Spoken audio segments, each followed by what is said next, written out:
So week 5 here at Ibiza Live, Eden, and things are definitely getting hot right now. Am I allowed to say that? It's a bit of a cheesy pun, isn't it?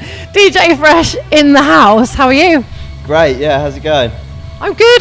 But how are you? You've just had a private jet flight over from Mallorca. How was it over there first? Amazing, really cool. Yeah, I mean, every time I've come out to Ibiza, it just feels like it's getting better and better for the kind of music that I play, you know, bass music and drum and bass and dubstep.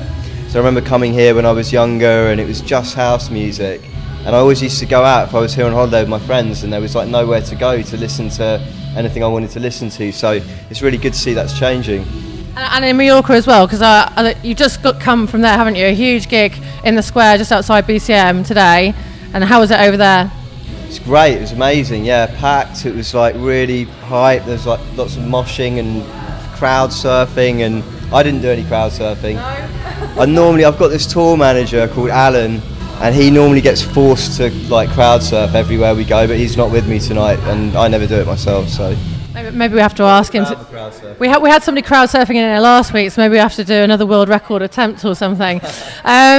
Obviously, it's been a huge year for you, but can I just backtrack just a little bit, because maybe a few people don't realise just how long you've been in the industry. I mean, you've been DJing for years and years and years, so just tell us a little bit about how it began and how it's kind of brought you up to where you are now, if you don't mind. Wow. Well, I started on pirate radio. Like when I was at university, I met a guy who was an MC on pirate radio, and I was totally obsessed with jungle and drum and bass, and I just really wanted to find some way of being able to make drum and bass and get it heard by people and kind of work my way into the scene. So he took me down to pirate radio, and I gradually met like MC Moose and Kenny Ken and Andy C and Mickey Finn, and they started playing my tracks.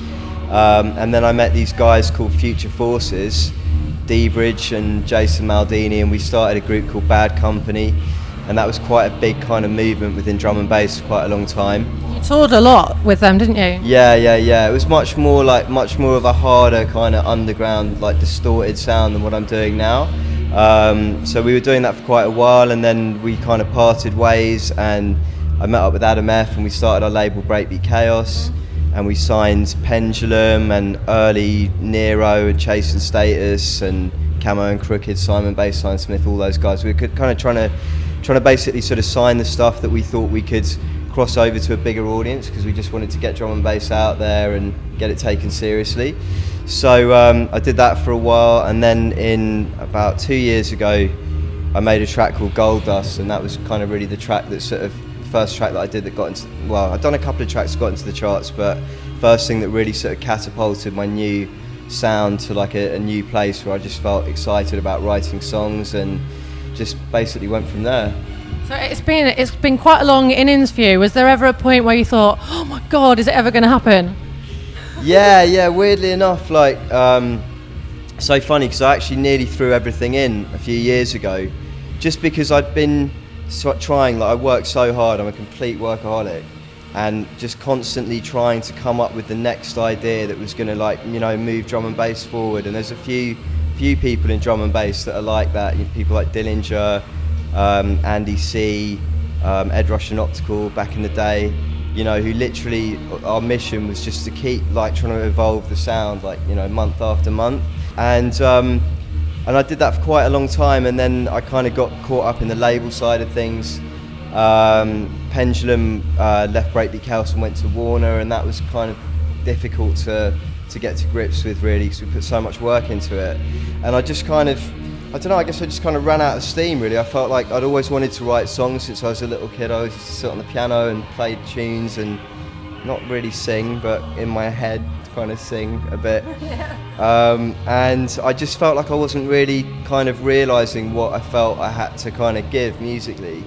And weirdly enough, my mum read this book called The Alchemist. She used to say to me, like, you need to read this book, because there's this bit where these two brothers are like searching for gold, and they're like digging in this desert, and one of them gives up and goes home, and then just after he leaves, the other guy like hits gold.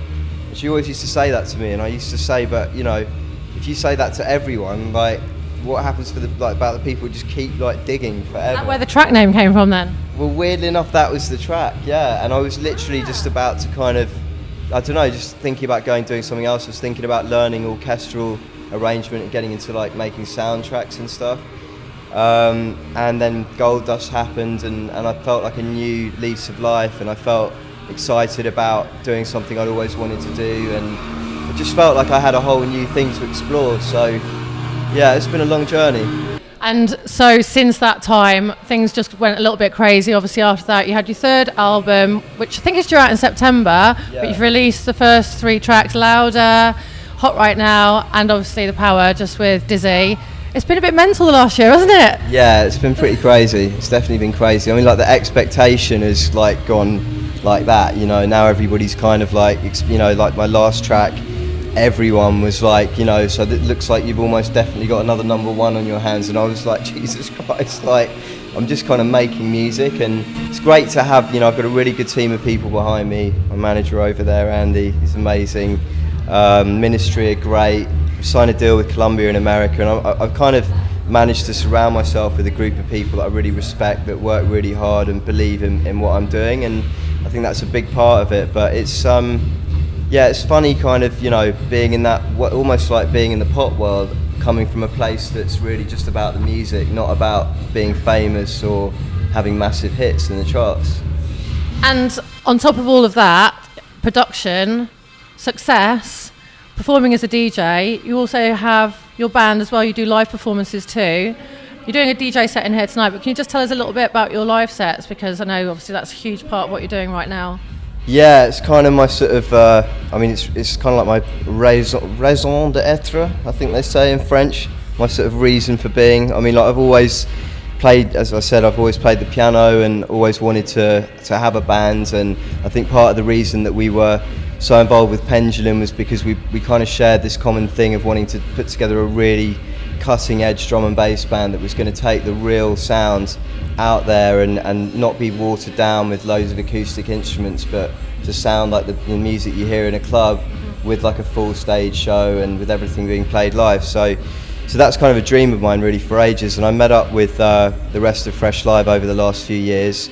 Paul Kodish, the drummer, MC Messi, who's our hype man. All friends of yours as well from over the years in the industry, right? Yeah. And yeah, we did like a Radio 1 acoustic live lounge thing, and so I called up these guys and I was like, I want to put something together, and just kind of snowballed. We've done like 2 sold out tours now. We've done a bunch of really big festivals over the last few months. We had like a massive crowd at Worked a festival in Belgium last week. It was literally like 40,000 people, like all around the tent, and just really, really exciting. I'm really, really excited about it. And I love DJing as well, but for me to be up on a stage, like playing and actually, you know, making the tunes to some extent live is just amazing. Back to the DJ set here in Ibiza tonight. You're going to be going on. What can we expect? The unexpected. Well, I know they're all really excited to see you. Wish you luck with your set. Welcome to Ibiza. Be here. Cheers.